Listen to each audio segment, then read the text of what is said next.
बिस्मिल्लाहिर्रहमानिर्रहीम। अस्सलाम वालेकुम एवरीवन। उम्मीद है आप सब खैरियत से होंगे। आज की हमारी वीडियो का टॉपिक है deconstruction literary theory.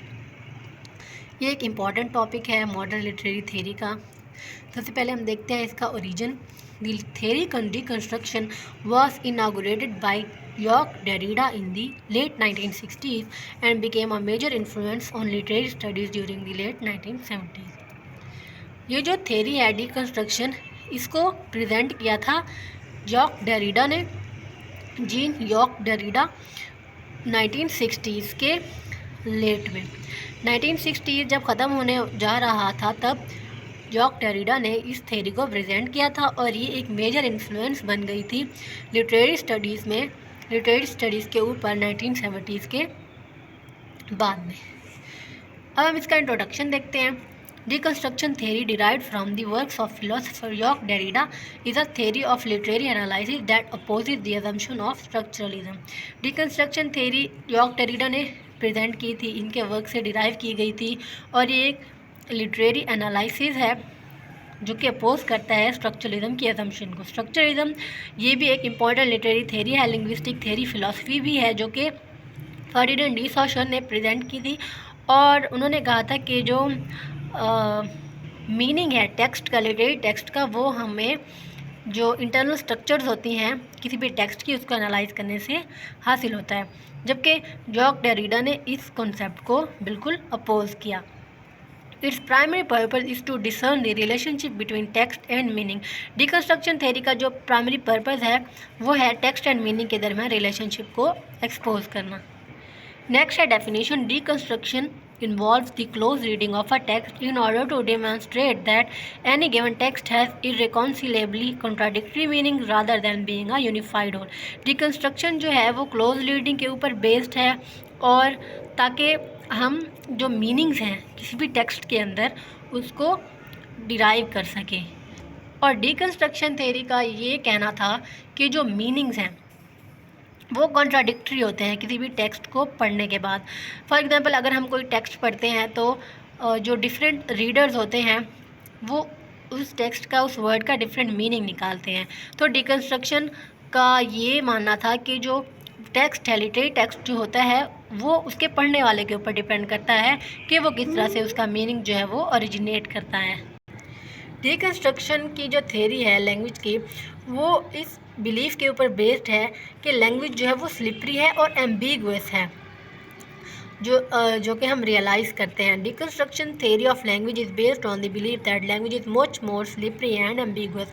Deconstruction theory का ये कहना है कि जो लैंग्वेज होती है, कोई भी लिटरेरी टेक्स्ट हम पढ़ते हैं तो उसके मीनिंग जो है वो क्लियर नहीं होते, वो एग्जैक्ट मीनिंग या फिक्स मीनिंग उस लिटरेरी टेक्स्ट के नहीं होते, बल्कि उसके एम्बिगुअस और अनक्लियर मीनिंग होते हैं जो कि रीडर्स अपनी मर्जी से डिराइव करते हैं। For example, picture a person standing in an open field pointing to the only tree in sight. In this context, a phrase consisting of the signifier that this tree is big seems to imply a single linear signified there is only one tree in question, and we know that a claim is being made about its size.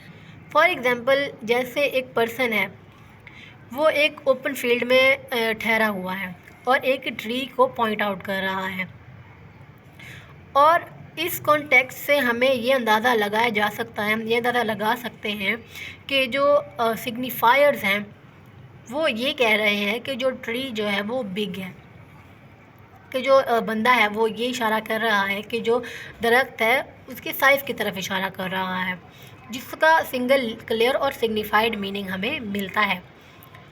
और अगर उसके जिस चीज़ के ऊपर वो इशारा कर रहा है वो सिर्फ एक ट्री हो, and we know that a claim is being made about its size, और हमें ये अंदाज़ा हो जाता है कि जो पर्सन है वो ट्री के साइज़ के बारे में बात कर रहा है। अब हम इसकी एक्सप्लेनेशन की तरफ देखते हैं। As we have seen, any given signifier can refer to any number of signifiers at any given moment। हम ये देखते हैं कि अगर कोई सिग्निफायर है, सिग्निफायर होता है स्ट्रक्चरलिज्म थेरी में semiotics and semiology, science and symbols को कहते हैं, study of science and symbols को सिमियोटिक्स कहते हैं। और जो साइन होता है वो एक अलामत होती है कोई किसी भी वर्ड की, और साइन का जो फार्मूला है वो है sign is equal to signifier plus signified. जब हमें किसी भी चीज़ का कोई साइन मिलता है तो हमारे माइंड में एक फॉर्म बनती है जिसे सिग्निफायर कहते हैं, और एक हमारे माइंड में मेंटल कॉन्सेप्ट आ जाता है जिसे हम सिग्निफाइड कहते हैं। फॉर एग्जांपल अगर कोई बंदा कहे ट्री, तो हमारे माइंड में फ़ौरन से कॉन्सेप्ट आ जाएगा कि वो दरख्त के बारे में बात कर रहा है जिसके लीव्स होते हैं जो कि ग्रीन होता है, और ये सिग्निफाइड हो जाता है। और इसमें भी हम यही चीज़ डिस्कस करते हैं कि अगर कोई एक साइन सिग्निफायर जो है वो हमें कहा जा रहा है, जैसे अगर ट्री के बारे में वो बात कर रहा है या ट्री की तरफ पॉइंट आउट कर रहा है, तो हमें ये समझ में आ जाता है, और वो कहता है कि द ट्री इज़ बिग, तो हमें ये समझ में आ जाता है, ये क्लियर और सिंगल सिग्निफाइड मीनिंग है कि वो ट्री की साइज़ के बारे में बात कर रहा है। और अगर सिंगल सिग्निफायर होगा तो उसका सिग्निफाइड भी सिंगल ही होगा। And although context often helps to limit the range of possible signifiers for some signifiers, और जो context होता है, जो background अगर हमें provide कर दिया जाए तो हम जो signifiers होते हैं या signifiers जो होते हैं उनका जो range है उसको हम limit कर सकते हैं। लेकिन अगर हमें किसी भी साइन का जो कॉन्टेक्स्ट है, जो बैकग्राउंड है, या फिर उसकी क्लियर एक्सप्लेनेशन नहीं मिलती, तो हमारे माइंड में बहुत से कॉन्सेप्ट आ जाते हैं। जैसे अगर कोई बंदा कहे ट्री, तो हमारे माइंड में बहुत से कॉन्सेप्ट आ जाते हैं, बहुत से सिग्निफायर्स आ जाते हैं, जैसे कि वो लीव्स के बारे में बात कर सकता है, वो शेड के बारे में कह सकता है, वो साइज़ के बारे में कह सकता है, या फिर वो लकड़ी के बारे में भी कह सकता है। तो इस तरह से हमारे माइंड में बहुत से सिग्निफायर्स दिमाग में आ जाते हैं। तो इससे जो फार्मूला है स्ट्रक्चरिज्म का, sign is equal to signifier plus signified, वो चेंज हो जाता है रिकन्स्ट्रक्शन थ्योरी में आगे। तो अगर हमें सिंगल साइन का सिंगल सिग्निफायर और सिग्निफाइड मिलता है तो हम इसका फार्मूला लिख सकते हैं sign is equal to signifier plus signified plus signified. If the signifier is tree then the signified must be the tree in our imagination that we can picture. अगर जो सिग्निफायर है वो ट्री है तो signified भी हमारे mind में जो है वो ट्री ही आएगा, और हम उसकी पिक्चर माइंड में बना सकते हैं।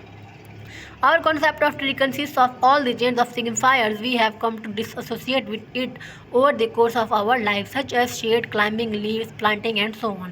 तो अगर जो सिंगल सिग्निफायर है वो सिग्निफाइड भी उसका अगर ट्री नहीं है तो हमारे माइंड में बहुत सी सिग्निफायर्स आ जाते हैं, जैसे शेड हो गया, क्लाइंबिंग हो गया, लीव्स हो गया, प्लांटिंग हो गया, और इसी तरह बहुत सारे। तो इस तरह For deconstruction, language does not consist of the union of signifiers and signifieds. It consists only of signifiers.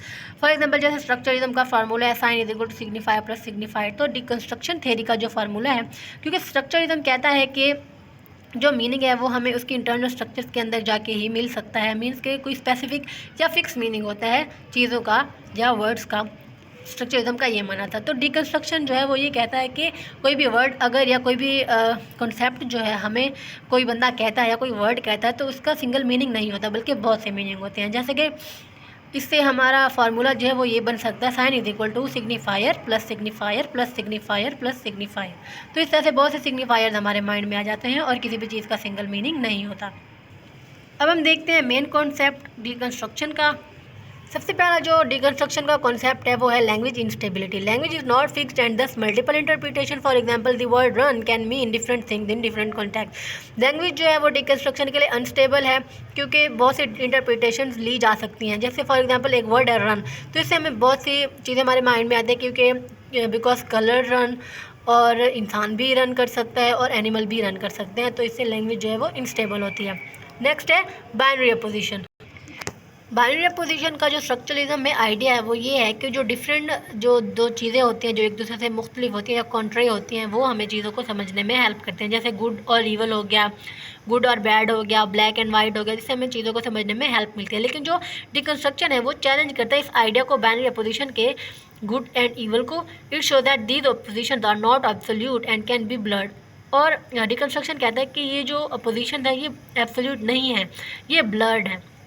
क्योंकि जॉक डेरिडा ने भी कहा था कि बाइनरी अपोजिशन जो है वो लिटिल हायरार्कीज़ हैं और इसमें एक टर्म नहीं है जो कि प्रिविलेज नहीं होती। और जॉक डेरिडा का कहना था कि बाइनरी अपोजिशन जो है ये एब्सोल्यूट नहीं है क्योंकि जो लाइट एंड डार्क के दरमियान एक वर्ड आता है ट्विलाइट, जो कि लाइट एंड डार्क के दरमियान एक टाइम पीरियड होता है जिसमें लाइट भी होती है और डार्कनेस भी होती है। तो जॉक डेरिडा ने इस कॉन्सेप्ट को अपोज किया था। और उन्होंने कहा था कि जो दोनों में से जो बाइनरी अपोजिशन होती हैं उन दोनों में एक चीज़ जो होती है वो प्रिविलेज होती है। जैसे गुड एंड इवल में जो गुड है वो प्रिविलेज है, और मैन एंड वुमेन में जो मैन है क्योंकि उसकी डोमिनेंस ज़्यादा है वो अपने आप को डोमिनेट समझता है, इसलिए उसकी जो मैन है वो ज़्यादा प्रिविलेज है। इस तरह ब्लैक एंड वाइट में जो वाइट है वो ज़्यादा प्रिविलेज है।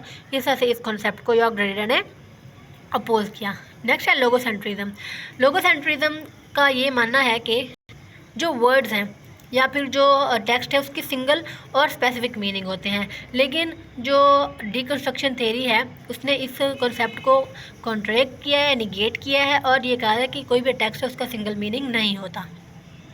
नेक्स्ट है textual complexity. It explore the complexities and contradiction in the text. It reveals how text can have multiple meaning and interpretation. जो डिकंस्ट्रक्शन थ्योरी है वो टेक्सचुअल कम्प्लेक्सिटी को एक्सप्लोर करती है और ये कहते हैं कि किस तरह से एक टेक्स्ट जो है उसके अंदर मल्टीपल मीनिंग्स और इंटरप्रिटेशन हो सकती हैं।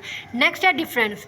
It highlights the idea that meaning is created through differences and contrast between words and concepts। के जो मीनिंग है वो क्रिएट किया जाता है डिफरेंसेस से और कंट्रास्ट से वर्ड्स एंड कॉन्सेप्ट्स के दरमियान। नेक्स्ट है डिकंस्ट्रक्टिंग ह्यूमन आइडेंटिटी। डिकंस्ट्रक्शन जो है वो ह्यूमन आइडेंटिटी को भी डिकंस्ट्रक्ट करती है, क्योंकि वो कहती है कि इंसान जो है वो हर जगह पर सेम बिहेव नहीं करता। फॉर एग्जांपल हम अगर किसी कैफ़े में बैठे होते हैं तो वहाँ पे डिफरेंट तरीके से बिहेव करते हैं, घर पे डिफरेंट तरीके से बिहेव करते हैं और ऑफिस में डिफरेंट तरीके से बिहेव करते हैं। तो इस तरह से जो ह्यूमन आइडेंटिटी है वो भी डिकंस्ट्रक्टेड है। People have behave differently at job, at the store, on a date or alone in front of the TV set. Next है डिकंस्ट्रक्टिंग लिटरेचर। डिकंस्ट्रक्शन के लिए लैंग्वेज जो है ये डायनामिक है, अनस्टेबल है और एम्बिगुअस है और पॉसिबल मीनिंग इसके बहुत ज़्यादा हो सकते हैं। इसी तरह डिकंस्ट्रक्शन के लिए जो लिटरेचर है वो डायनामिक है, अनस्टेबल है और एम्बिगुअस है, क्योंकि लिटरेचर भी लैंग्वेज से ही कंपोज होता है। डिकंस्ट्रक्शन लिटरेरी थ्योरी के दो पर्पजेज हैं। पहला है टू रिवील द टेक्स्ट अनडिसाइडेबिलिटी, कि टेक्स्ट जो है वो अनक्लियर होता है और एम्बिगुअस होता है।